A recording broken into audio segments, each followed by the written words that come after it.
guru serta teman-teman. Di sini kami dari kelompok 2 akan mempresentasikan hasil diskusi kerja dan praktikum kami. Sebelum itu, izinkan kami memperkenalkan diri. Saya sendiri Anugrah Syartiani Salayu. Saya Putri Pratama Nandasari Rizal. Saya Taitia Romdea.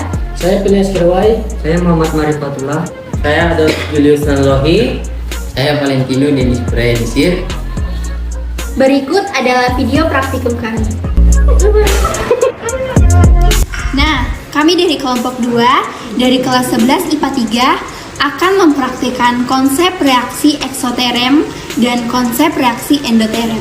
Nah, tujuan dari praktikum kita kali ini adalah untuk memahami reaksi eksoterem pada H2SO4 atau asam sulfat dan juga memahami reaksi endoterem pada C2H6O atau alkohol maupun etanol.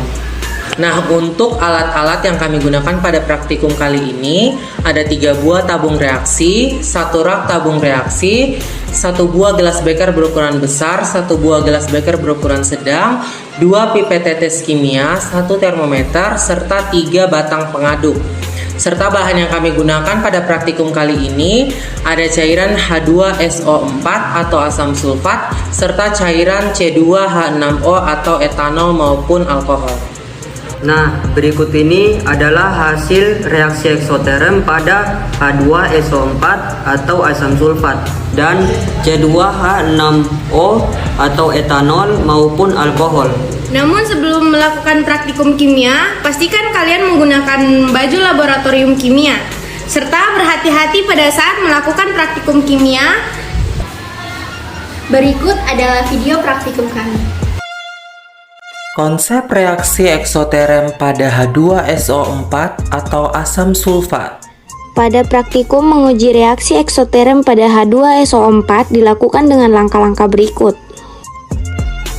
Pertama-tama, tuangkan air biasa ke dalam gelas beaker, kemudian ambil air tersebut dan masukkan ke dalam tabung reaksi menggunakan pipet tetes.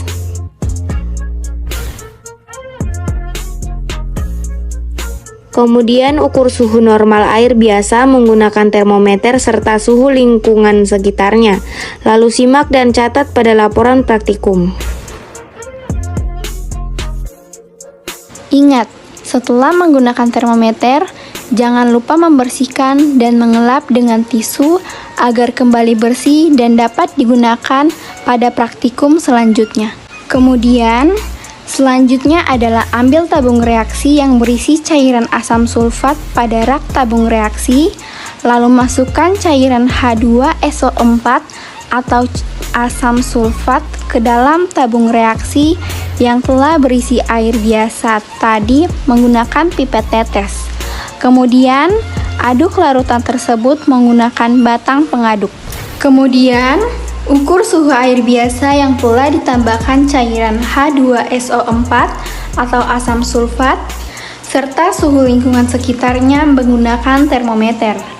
Kemudian, simak dan catat hasilnya pada laporan praktikum. Nah, sehingga kami mendapat hasil praktikum yaitu suhu air normal 34 derajat, suhu lingkungan di sekitarnya 34 derajat, suhu air ditambah asam sulfat 39 derajat, dan suhu lingkungan di sekitarnya 38 derajat.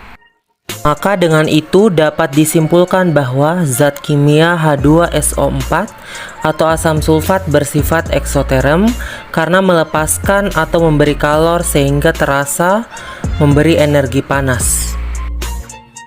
Konsep reaksi endoterem pada C2H6O atau etanol. Pada praktikum menguji reaksi endoterem pada C2H6O dilakukan dengan langkah-langkah berikut. Pertama-tama pastikan Anda sudah mengisi salah satu tabung reaksi dengan air biasa menggunakan pipet tetes. Lalu kemudian ambil cairan etanol atau C2H6O, lalu masukkan ke dalam salah satu gelas beker dan kemudian masukkan ke tabung reaksi yang sudah diisi air biasa tadi menggunakan pipet tetes. Lalu aduklah larutan tersebut menggunakan batang pengaduk. Selanjutnya, setelah mengukur suhu air normal serta lingkungan sekitarnya, Kemudian ukurlah suhu larutan campuran air biasa dan C2H6O atau etanol menggunakan termometer. Lalu simak perubahan suhunya dan catat hasilnya pada laporan praktikum. Setelah melakukan praktikum, kami mendapatkan hasilnya yaitu suhu air normal 34 derajat, suhu lingkungan sekitarnya 34 derajat, suhu air ditambah dengan etanol 29 derajat, serta suhu lingkungan di sekitarnya 30 derajat. Maka dengan itu dapat disimpulkan bahwa zat kimia C2H6O atau etanol bersifat endoterm karena menyerap atau membutuhkan kalor sehingga suhu terasa lebih dingin. Sekian dan terima kasih. Keep watching me shut it down.